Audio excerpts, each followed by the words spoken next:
Hi, this is Elam Hertzler. This video is primarily for the class of '66 of George C. Marshall in honor of their 50th anniversary, which took place late last year, and is open for others to listen and learn. Most of you know that Chuck and Linda, as well as Richard and Randy, reached out to us, to me, early on in the planning of this anniversary. And I told them that my wife had been planning a birthday trip for me for my 90th birthday for quite a long time. It took a while to get a reservation. And that we were going to Quito and then out to the Galapagos and then back to Quito for this trip. As a result of the reaching out, Chuck and Linda came to see me here in Florida, and we had a very nice visit. And then I heard from Alicia Durenbaum, one of your classmates, who now lives in Quito. I had no idea that she was from Ecuador when she was at George C. Marshall. In fact, I'm not sure that I really got to know her at all. But in spite of that, it was just a delightful mini reunion that helped me understand more of what at least one of your classmates is doing, and it is indeed fascinating and fantastic. In fact, my wife and I, in spite of the beauty of the Galapagos, looked at each other after our visit with Alicia and said that indeed this is the highlight of the trip, and I intend for it this enthusiasm to spread to you so that you might know something of what's going on. In about 2001, after having served with her father, who was president of Ecuador from 1992 to 1996, in 2001 then, Alicia and some of her friends purchased a mansion that was built in the early 1800s, and then spent about 5 years restoring it, and restoring it beautifully. The insides, the wood carvings, the whole arrangement of it is beautiful, with an interior courtyard and everything built around this courtyard. And in this invitation, Alicia said she wanted me to meet her kids.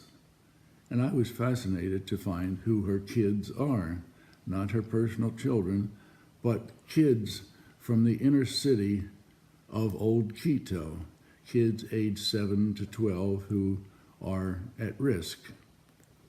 And she invites 60 of these kids into CasaVictoria every day after school, at which time she has volunteers there to help them with their homework, to teach them classes in computer, other languages, something of food, and times for observation, and gives them a good course in values. But also then has some playtime, and then on top of all this, provides dinner for them before they go home. And it's just a fantastic operation. I would like for you to be sure to take a look at her website. It is www.casavictoria.org. You will find much more information and will fall in love with the place very quickly, just as Janet and I did.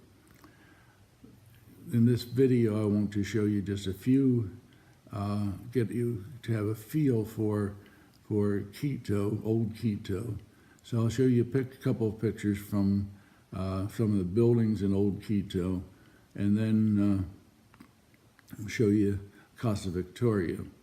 I should tell you that we had just one day with her, which was November 7th of 2016. Her sister Susan, who was also a graduate of GCM in 1962, she was in the first graduating class. George Marshall not having had any seniors the first year of operation. So she was there for 2 years, and Alicia was there for 4. And so Susan picked us up at our hotel, showed us around town, and took us out to spend the time with Alicia. Susan is helping her with that operation, and it's just beyond words. Now, in these pictures, then, after those introductory pictures to Old Quito, I will show you a picture of Alicia and with Janet and myself, as well as Alicia and Susan with us, and pictures of CasaVictoria. They have done a magnificent job with it. As you will see, the total explanation of it is much better on that website, and I encourage you to do it. But Janet and I were so impressed with it that we would and have pledged to Alicia that we will donate money to her foundation every year for the rest of our lives. And I would certainly encourage some of you to consider that. It's a worthwhile project. I don't know of anything that I would rather fund other than my church, and I'm happy to do that too. But at any rate, the story is such that as you get to the website, you will see it. But back to the video that you'll see, you will see CasaVictoria as a close-up. You'll see Janet with two of these little kids, and Alicia's husband Dan with Janet and with some others of the kids. And then you'll see a project that they have underway. It is difficult for foundations sometimes to make their way, and they have decided that the basement of this building, which is just a gorgeous restoration, decided to put in a Pizza Hut, not Pizza Hut, but rather a pizza parlor, and they have the wherewithal to do it in sense of the space. They need some support for that, but they are in the process of doing that and hope to have that as a fundraiser to support the work of the foundation. I think I should stop and let you see what I'm talking about. So blessings to you, and thank you for listening.